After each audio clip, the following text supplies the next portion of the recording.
Is this what you've seen, what you've heard?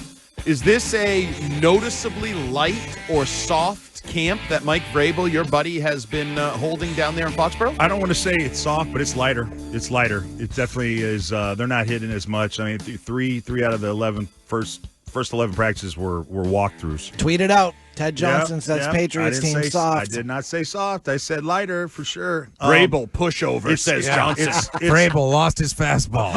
A soft camp would be, not holding their feet to the fire when it comes to knowing their plays, but everything you're told is that they get quizzed on it, that there's pressure in the meetings, that they got to be engaged mentally. You know what? What is my number one concern with this team for this season? Do you know what you always say it? What my biggest concern is depth, and I worry about the depth of this football team. Your top two corners are down. Your starting right tackle, is in and out.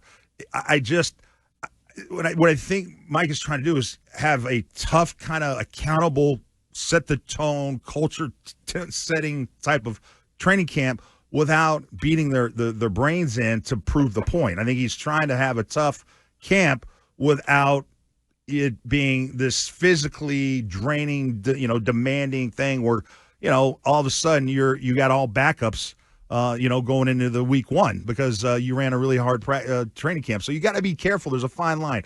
I think he's establishing a culture, a tough culture, not a soft one, even though they're not hitting as much.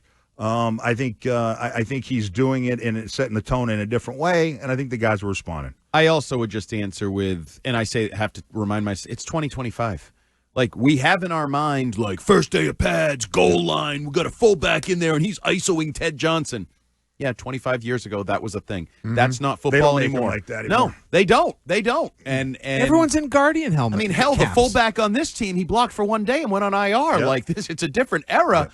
And I think Greg and I and people that have been around a long time just need to get to grips with. Matt Collins actually said himself, talking about Vrabel, and it's like sometimes I think he wants to do certain things, and then he remembers it's 2025 and the CBA only allows certain things.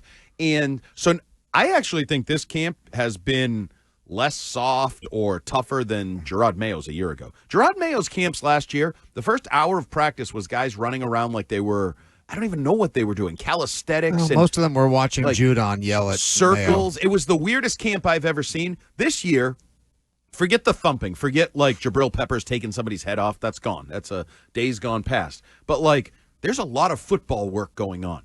Intense. It's with it without hitting. We were all there yesterday. It was, wasn't it? I mean, it was an efficiently ran practice, so they got a lot done. All those plays when our heads were spinning, like boom, boom. They did more, Ted, than Washington did, by the way. Do you know what that's the old Bill Walsh West Coast philosophy? Like when Pete Carroll came here, I just remember him saying, guys, we're not going to hit as much as you did with Belichick, but we're going to run a lot of plays. Right. And it was fast, and you ran to the drills, and you got into the drills. See, I like that. And I think that's even though that might not be perceived as tough, it is efficient, and to me, it's just as important to practice with that tempo as opposed to football used to be who's tougher. It's a war of wills. It's fighting in a phone booth. And Parcells used to almost think, I think he would look at training camp as, I'm going to find out who's the toughest guys are, and then those are going to be the guys I signed. It's not about who's tougher anymore. Right. You don't have training camp to find that out. Football's different in that way, and so it lends to see that you would have a different style of practice than you did 20 years ago. So my buddy Mike Giardi, our buddy here on WEEI Afternoons, he's one of those guys that charts every play with a number. Boom, boom, the result, the players, the formation, everything. And the very first team segment yesterday to start practice that was right in front of us, it was the Washington offense versus the Patriots. He looks when it finishes, he looks over, and they had gone back and forth through the three quarterbacks. He goes, "It was 34 plays right there. They ran 34 plays, and there were 4 stations on the field. So you multiply that times 4, 136 football plays were run in like a 20-minute span. If you were a person that just choreographs practices, I thought that was one of the more choreographed practices, and it was 2 teams that never practiced together coming together, and it was just that was the kind of practice, if I was a coach, I would want to see. A fast, efficient, get in, get out type of practice. But there was some pop though. Like it wasn't pop free. Yeah, like, it's still football. And when you have joint practices, Yeah. you're going to have some hitting. And I think Greg was making these comments before joint practices and just in general. And I'll be honest, I fell victim to it because I still do. The first day of pads were going on, we were driving down there, and I was thinking to myself, oh, Jabril Peppers going to pop somebody today. And then you get out there and you remember what modern full padded practices are. And the guy comes up because he had a chance. I forgot who it was. Booty Diggs. Somebody caught one, and he did the run by where he kind of gave that body language like, in a game, I'm hitting him. But he did the little run by him in front of him so everybody could see. He even ran a little further to draw attention to himself. And that's what practice is now. But to me, that doesn't mean it's soft. I see a team that looks like they're working their asses off, a team that is every drill, unlike Mayo, and I don't want to keep crapping on Mayo, but the reality is that's what we watched most recently on the practice fields of Foxborough a year ago.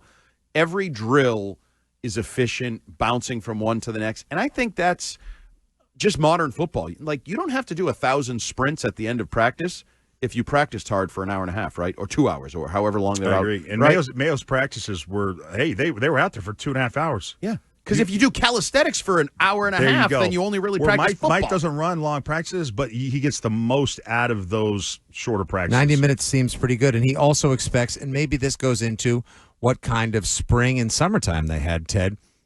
Remember, it's all about accountability, and entitlement is going to be shown the way out the door in the room. Maybe, just maybe, he set everybody to task, show up in shape, know your playbook, and get ready to run an efficient camp. And maybe, just maybe, these guys did. It looks like it. It looks like, I mean, you know what? The thing I always look for is just, do I see buy-in? Do I see guys buying in? And what does that look like? You just have to be around the sport long enough to kind of know what to look for. And so far, I listen to guys, how they talk. Buy-in is right now, that's not a question. And that's, to me, is the biggest, kind of challenge for a coach is, can I get these guys to buy in when I'm selling?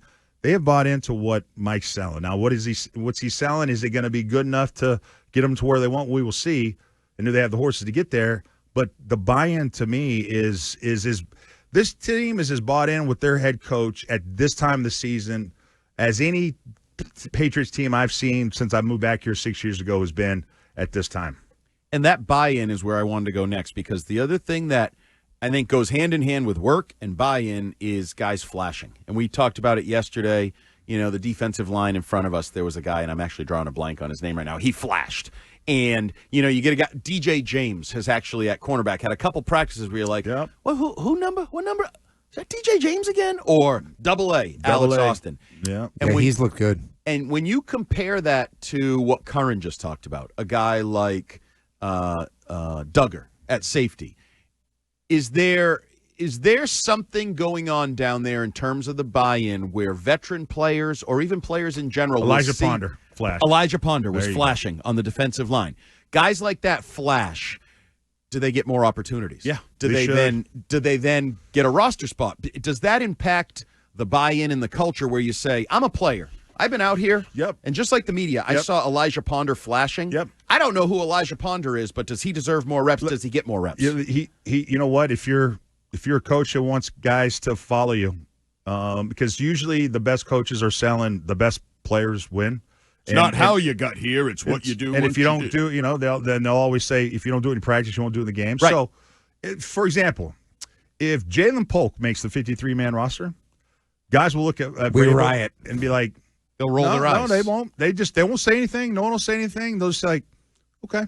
I mean, is this guy really about winning? Is it about really the best player? So what what he talks about, he says one thing but does something different, and that's where your actions got to be consistent with your words.